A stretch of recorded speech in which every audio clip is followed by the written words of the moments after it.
A lot of the people that come to me in my media training business, they assume that confidence is necessary when you want to do media interviews. But in reality, it applies to everything in our lives, whether it's with your siblings, as you just described, or speaking to colleagues or giving a presentation at work. But what I find to be so interesting is that so many people who are prepared, who are brilliant, who have the knowledge, who have the ability to do this, are kind of paralyzed by their own fear. So, why do you think this is happening, that so many professionals that have these abilities just are afraid to do public speaking or speak out? Exactly. And I believe that we all have stuff. Plain and simple. We all have stuff. We all have experiences or messages that we received that led us to believe it's not safe to be seen. And so if we want to get rid of our anxiety, we need to resolve our stuff. Well, hey there. Welcome to Media Savvy, the podcast that gives you a behind-the-scenes look at what it takes to get noticed by media and become the go-to expert that they keep coming back to. I'll be sitting down with successful writers, producers, and entrepreneurs to learn the tools and tactics they use to build their reputation and in turn boost their business. I'm your host, Taub-Dix, and I've been working with top-tier media outlets for more than 30 years, anywhere from traditional print publications to online and social platforms. And I'm sharing my nutrition guidance without gimmicks. But you don't have to be a dietitian for this podcast to speak to you. Through my one-to-one conversations, you'll learn how to build a strategy to get your name in the news and establish yourself as an authority in your field, no matter what the industry. With Media Savvy, I'm on a mission to inspire, motivate, and empower you to have the confidence and tools you need to shine in the spotlight. Are you ready? Let's get Media Savvy.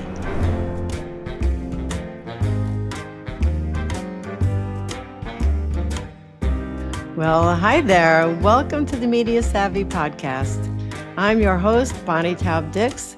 And if you've ever felt your heart race or your voice shake before speaking, whether it's on a stage or on a camera or even at a business meeting, this episode is going to hit home. My guest is YOU-guh-lo. She's a speaking, confidence, and vocal coach and the author of the book, Delight in the Limelight. And for those of you who are watching on YouTube, this is the cover of her book. Formerly, she was stricken with public speaking fear herself, and she now helps entrepreneurs, authors, professionals to transform their experience of speaking from dread to delight, whether it's online or on stage or in the media or in a meeting room. For me personally, after doing hundreds of interviews, I still get nervous. I really do. If just the thought of being in the spotlight gives you stage fright, then Linda is here to help you shake your fear for good. I guarantee you that you're going to walk away with tips where you'll be able to rely on them day after day, over and over again, in the most surprising places. So, Linda, welcome to Media Savvy. Thank you so much for having me, Bonnie. Well, it's so nice to have you here. So just to start, could you tell us a little bit about your background? What drew you to helping people improve their confidence? Because I too, like you, grew up shy and I lack confidence. So tell us, how did you get into this business of fear squashing? I love that, fear squashing. I got into it because I was having difficulty showing up day after day on social media. It was a Periscope app that I was using to build my following once I became an online coach. And like everybody else, I was following the advice to just do it, get out there, ignore the fear, and do it anyway. And I realized after week after week after week after week, doing this every single day, I wasn't getting more confident. I was getting better at delivery, or scripting or creating broadcasts, but my heart racing was waiting for me every single day.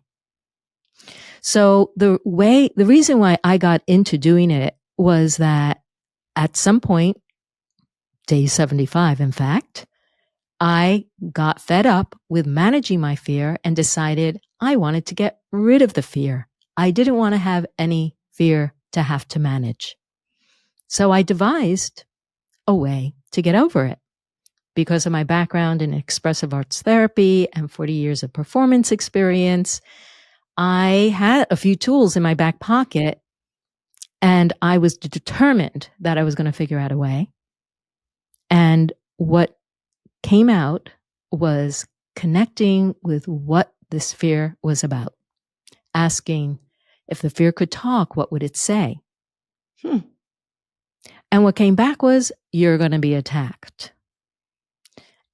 And what came to my mind were all the times I was attacked in my family by my two older sisters every time mom put me in the center of attention. I learned it was dangerous to be put in the center of attention. They would kick me in the shins, say, shut up, call me stupid. Of course, I wasn't comfortable on camera. Of course, it wasn't okay for me to be center stage, even with my group introducing a song, because there was part of me that remembered it was dangerous. This opened up a whole new understanding of what the fear, camera fright, stage fright is all about. That, yes, of course, if you're not prepared, that's going to create anxiety. But say you are prepared, and many people are prepared. They rehearse over and over and over, and they're still anxious. That is because they're getting triggered from past experiences. Mm-hmm. Now, it may not be that you had two older sisters that were jealous of you. It could be you were bullied in school, had a teacher who didn't get you. You were embarrassed in front of the class and everybody laughed. You felt pressured to perform before you were ready. You had a narcissistic or abusive parent or sibling. I mean, the list goes on and on of the ways that we feel like it's not okay to be seen. It's not okay for us to be who we are. Maybe we didn't feel like people were interested in us. Whether the cool group was over there and we were always on the outside. Maybe we moved around a lot. And when we are young, we make interpretations of the experiences that we had. And unless we have someone, a parent, a teacher, a mentor, a friend who helps us navigate through those rough experiences so that we feel intact and whole, we're going to come up with our own protective reactions. And usually it's by keeping our head down or being in the background or keeping ourselves safe that are not going to serve us at a time in our life when we want to put ourselves out there. We want to spread our message. We want to build a following or clientele or customers. We want to be the face of the business, or we want to even just participate as a team member at the company. We want to share our perspective, all these things. You know, you bring up something that is interesting, because a lot of the people that come to me in my media training business, they assume that confidence is necessary when you want to do media interviews. But in reality, it applies to everything in our lives, whether it's with your siblings, as you just described, or speaking to colleagues or giving a presentation at work. But what I find to be so interesting is that so many people who are prepared, who are brilliant, who have the knowledge, who have the ability to do this, are kind of paralyzed by their own fear. So, you know, why do you think this is happening, that so many professionals that have these abilities just are afraid to do public speaking or speak out? Exactly. And I believe that we all have stuff. Plain and simple. We all have stuff. We all have experiences or messages that we received that led us to believe it's not safe to be seen. And so if we want to get rid of our anxiety, we need to resolve our stuff. So what I did once I realized I had this memory or this experience with my siblings, but also I was bullied. I was embarrassed in front of a class. I did have a father who wasn't interested in me.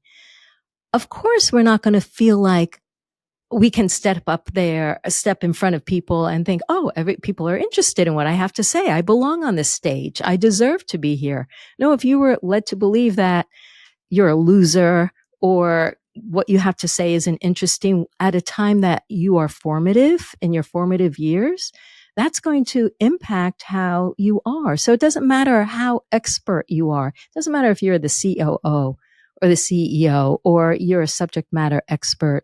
If you have any of these experiences, it's going to cling to you. Excuse me. It's going to cling to you and be triggered whenever you're in an environment where you are center stage. You know, I had a guest on. His name is Mike Pacchioni, and he is a speaking coach, and said that one thing you have to remember is that your audience is not looking for you to fail. They don't want you to mess up when you're up there. They want you to really be good so they could actually learn something from you. Yet we have a tendency to feel like our audience is, against us, and that we're that's what makes us so nervous about being up there.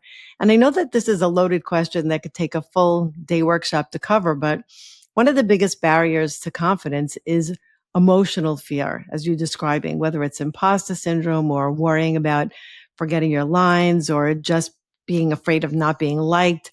What are some of the most common emotional fears that you see people face before speaking? And how do you suggest maybe that they overcome one or two of them? Yeah. So the things that people will have in their mind is, I'm going to be judged. I'm not good enough.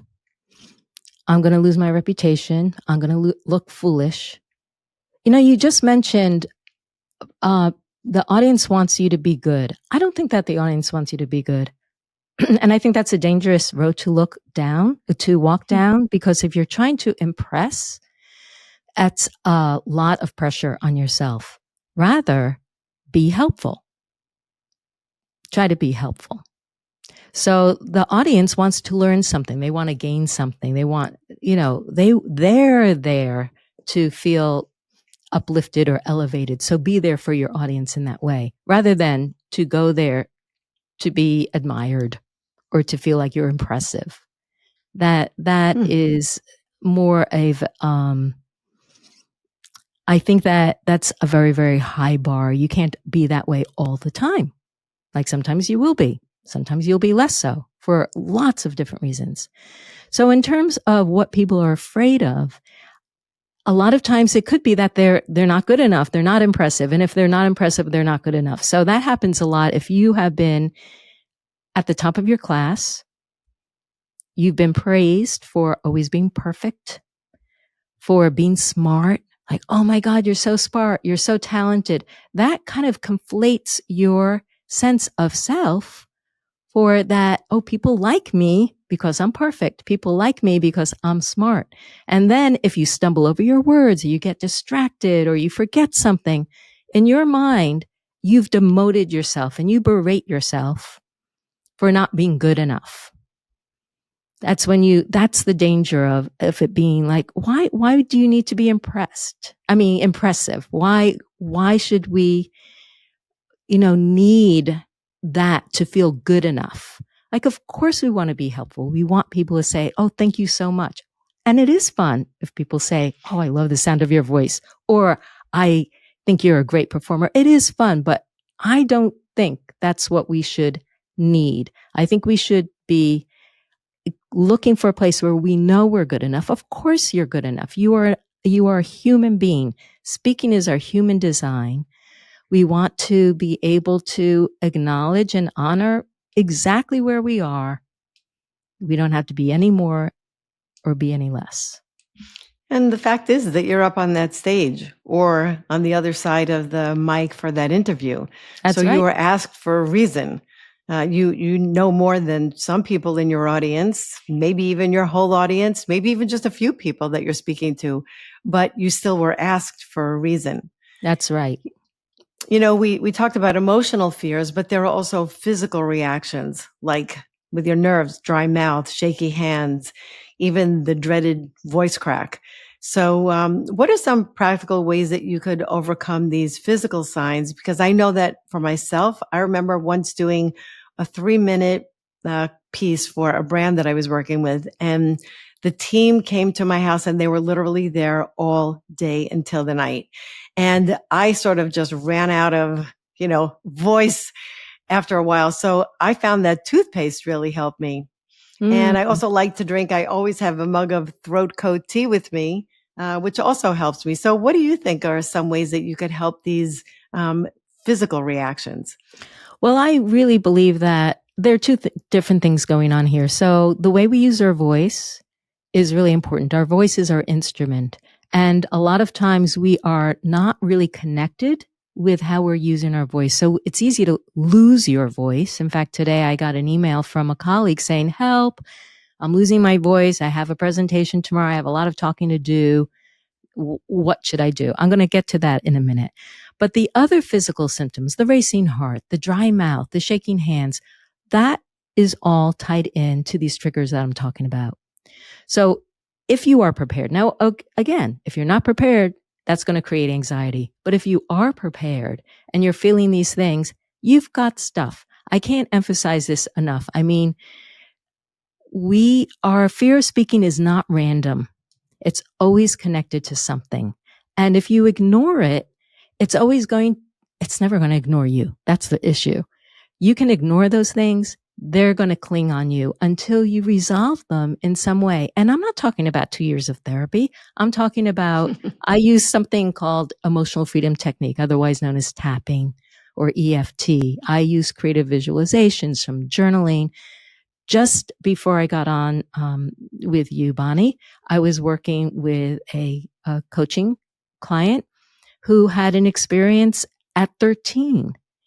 And when we looked at this experience, we just did some EFT. We did a little visualization with like imagining her younger self and speaking with her and helping her in the way that she would have liked to have been helped, but wasn't at that time. And it was very emotional, but it was very cleansing. It was just one session. That's often what people need per experience or two. And it's kind of like we clear out our psychic closets, the stuff of our memories that cling to us. When we clear those things, everything changes. Because when you want to speak and you're on the media, for instance, what's most important? That we're present, that we're able to be grounded in our body, that we listen well, our brains are functioning. And in order to do that, we need to remove anything that pulls us away. That's the past stuff. And it's also the negative dialogue that we've got in our head that is working against us. Like, you messed up. That wasn't very good. You got to it's a discipline to keep your mind clear. Then, I'll let you jump in, but yes, we can go back to the voice. Yeah, what I wanted to say about the being present is that then on top of that, for me, I know it's being prepared. And I know I've said this in several of my shows, but I really feel strongly about it enough to repeat it, is that one thing that makes me the most nervous during an interview, especially if it's live, is that the reporter will ask me something that I don't know or something I feel shaky about speaking about. So I always ask myself the 5 worst questions I could possibly get before an interview. And I try to research them. I try to find sound bites and answers to them just in case they ask me that about the topic. At least I'm prepared. And that makes me feel a little bit better. Absolutely. And I love that. I think that's very, very important, especially for people who are afraid of making mistakes. Mistakes are going to happen, and it's more about what do we do when they happen? What do we do when that question comes that we're not prepared for? And a lot of interviews, people do go off the script, right?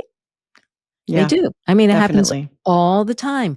And so we need to also, that's a mindset.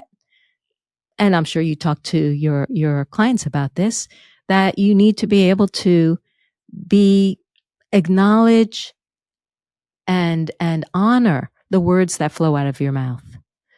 Trust that whatever comes out is maybe what needs to be heard, that maybe needs to be said. And of course, you want to be flexible, but I want to say something that, maybe we don't always want to know what is going to come out. Because I know that I've had the most wonderful things come out of my mouth when I have let myself be open to saying things in new ways.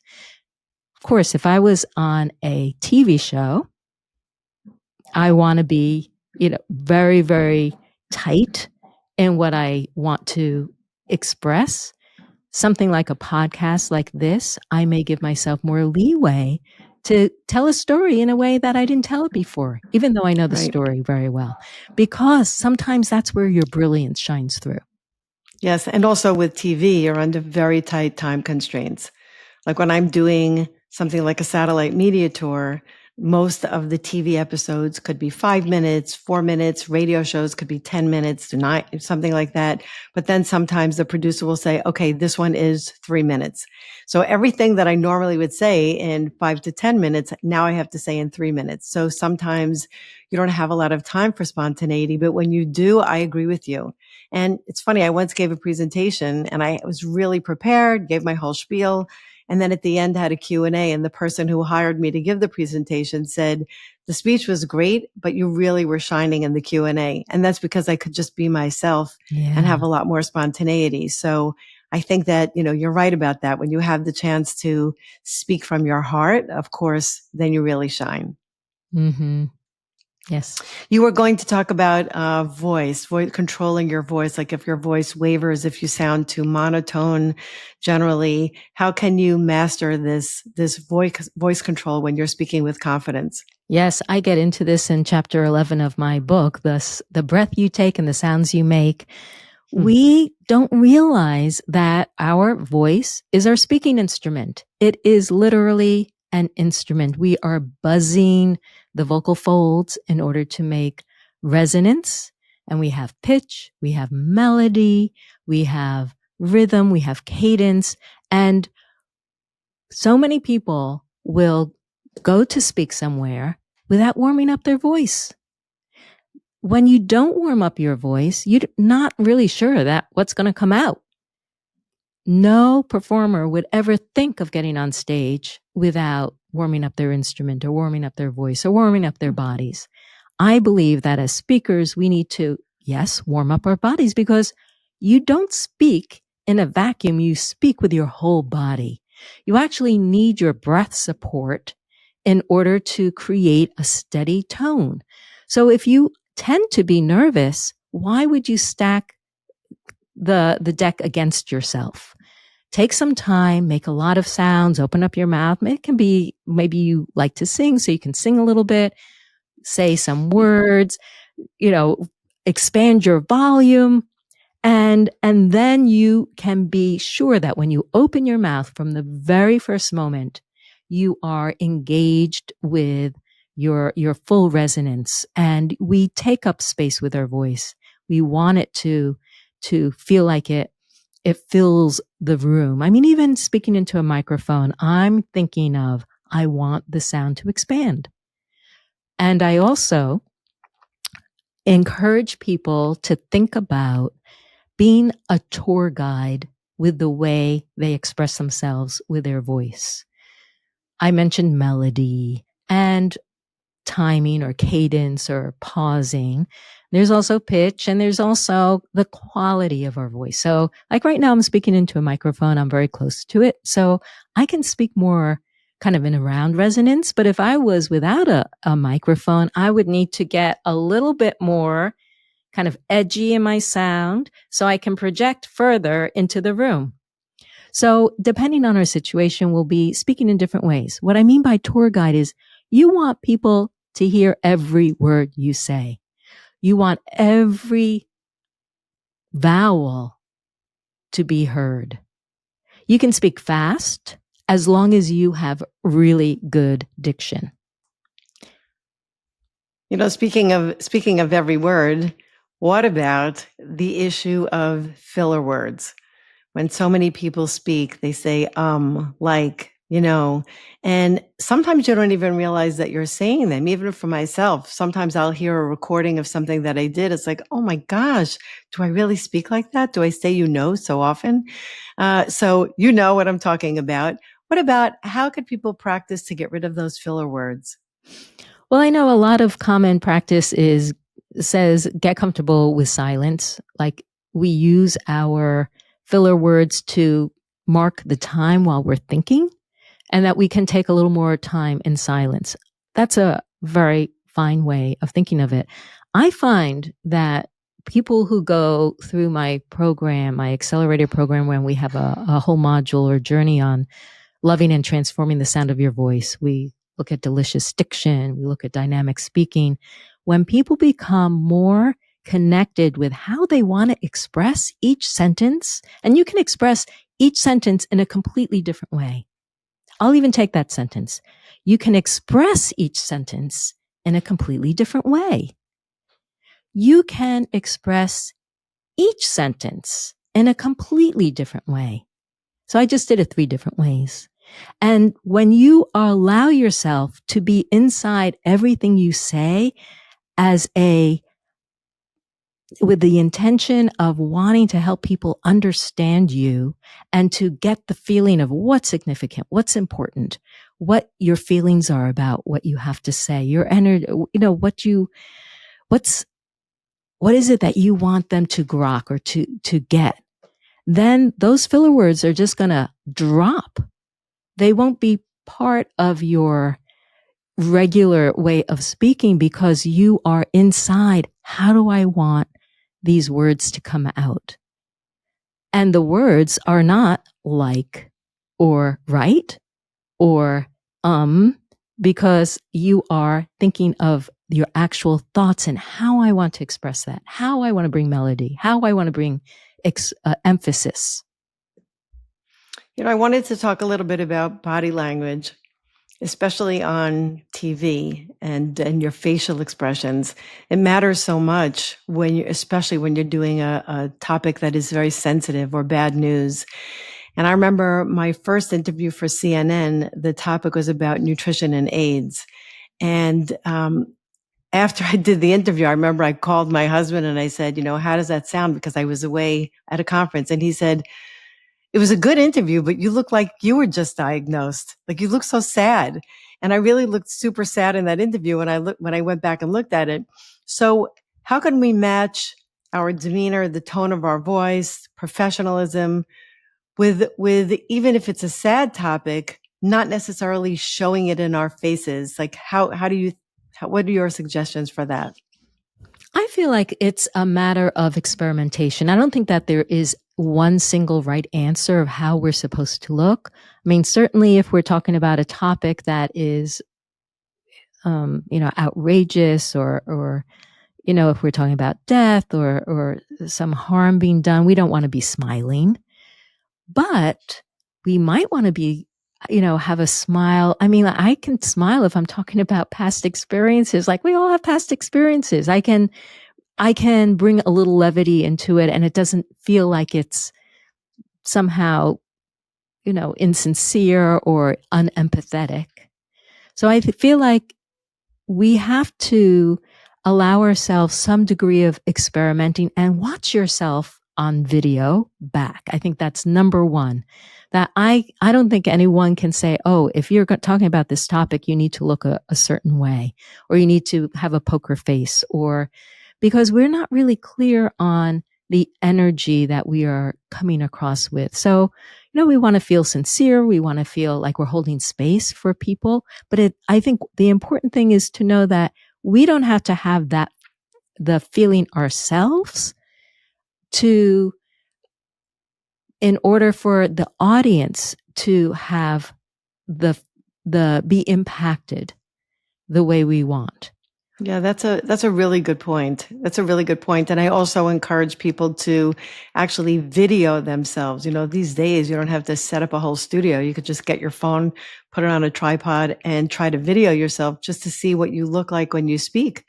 Or speak in front of the mirror just to see, do you smile enough? Because smiling is really so important, obviously when appropriate. But I think that these days it's so easy to do that. Yes. And I think that we don't have a sense of how we come across. And so I think putting the video camera on is fantastic. Even just do it as a daily diary, video diary, to get used to watching yourself and getting used to yourself. I mentioned that I was helping a colleague today with her voice, and I actually did the video 3 times. Once because I ran out of time and I thought, I have to shorten it up, which is, what you do when you're practicing for media too. And then I thought, you know what? I look like I just rolled out of bed and my energy is just kind of blah.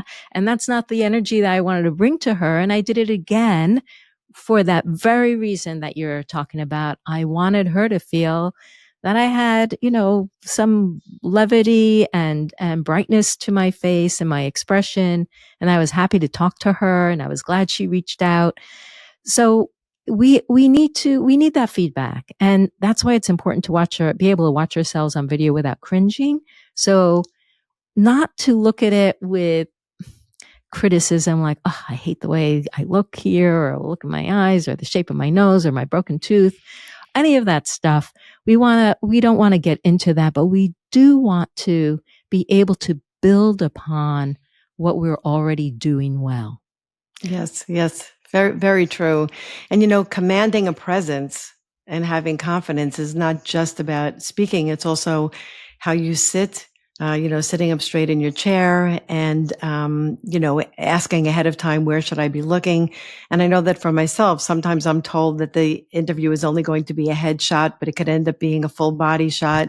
So you really never know. Could you speak to something about that? Like just commanding this presence during an interview or a meeting? Yeah. I mean, again, I don't feel like there's any one right way to do this. I mean, if you look at a lot of interviews, let's say on talk shows, and, some people sit down in the chair and they slouch back. And some people are sitting on the edge. And I think that we can allow ourselves our personalities. We can allow ourselves our own self-expression, but we do want to be mindful about it.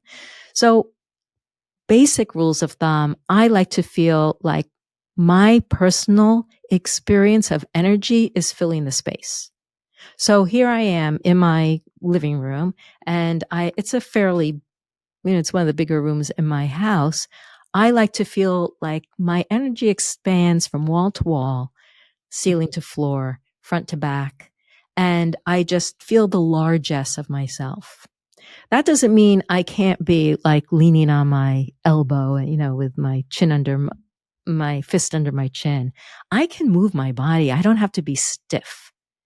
I can feel like I'm expressing myself. I am mobile. I'm agile to move my body as I speak.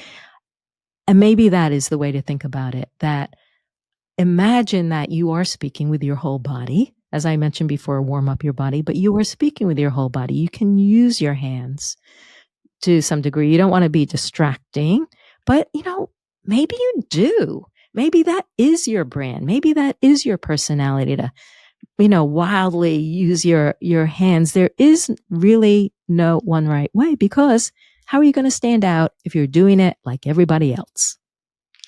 Yeah, I've seen colleagues of mine where their messages are so good and so clear and so polished, and they're like this when they're talking, like afraid to even move their heads from side to side. And I think that it's so much into just getting those messages out, as opposed to speaking to someone as if they were your friend and speaking in your the way you naturally move. I definitely talk a lot with my hands. I have to tone that down for interviews, but it is really important to be yourself also, not just to think about your messages, but to not lose yourself, under the umbrella of those messages. I totally agree. I think that why should we do that? And why would people want to listen to us if we look and sound like everybody else? Right. Robotic. Exactly. So if you had to give us one surprising or lesser known tip that you give people who want to improve their communication skills and be more confident that we may not know, what would that one tip be? I would probably say, think about where you love to speak already. Who do you speak with that you can feel totally yourself? It could be a family member, it could be a colleague, a friend. And I want you to bring more speaking awareness. I want you to feel like you can even be more yourself there. Let that area be your playground to be more like who you are. Like if you think, okay, well, everybody says I'm very kind and soft and warm, but I really wish people would say, "Oh, you're so much fun to be with," or I wish people would say, "Oh, I like how wacky or playful you are." Do that with the people that you already feel comfortable. We set our kind of like a goal or a limitation on either side of us, where we act in a way that we feel is fitting in, that's appropriate. And it's a very narrow space that we allow ourselves to express ourselves in. So I want to challenge you to widen that out. Maybe when you dance down the street, you let your hips swing, or you skip, or you jump up and down, or you like punch up in the air, or you let yourself speak louder when you're out in the field or when you're talking with somebody. So allow yourself to bust out a little bit of your self-expression, how you've always been, and let yourself be more of who you would love to be. Love that one. Love that one. And I have one more question for you. I always like to end my shows with this. If you could go back and give yourself one piece of advice to your younger self about speaking in public, about speaking with confidence, what would you be telling yourself? You're going to think I'm a broken record, but I would tell myself, Linda, you got stuff from growing up. Take care of it, clear it away, because the world will open up when you do. Yep, I think a lot of us have that for sure. Well, thank you so much for joining us today on Media Savvy. I really appreciate you being here. Tell our listeners where they could find you, and all of this information will be in the show notes, but please tell us. Yes, so my book is Delight in the Limelight, and you can get that anywhere online. It will also bring you to my website. My name is Linda Ugelow, Ugelow, so you can find me all over social media with that because nobody else has that name. Well, thank you. And for all of you listening today to Media Savvy, I hope this conversation with Linda gave you a new perspective and maybe even a boost of confidence when it comes to public speaking or actually speaking to anyone while you're jumping down the street. And remember that voice matters. So you don't have to be perfect. You just have to be present. And practice really does help too. So if today's episode spoke to you, pun intended, I'd love it if you'd share it with a friend, give me a quick review. You could tag me on social media at BTD Media because you know that it truly means so much to me. And hey, if you're ready to get more comfortable and confident and media savvy, don't forget to hit that follow button because you will be so excited to hear about some of the shows that'll be coming up. So thanks for hanging out for me today. I really appreciate your time. I appreciate you. And by the way, you're looking mighty media savvy today. Thanks so much.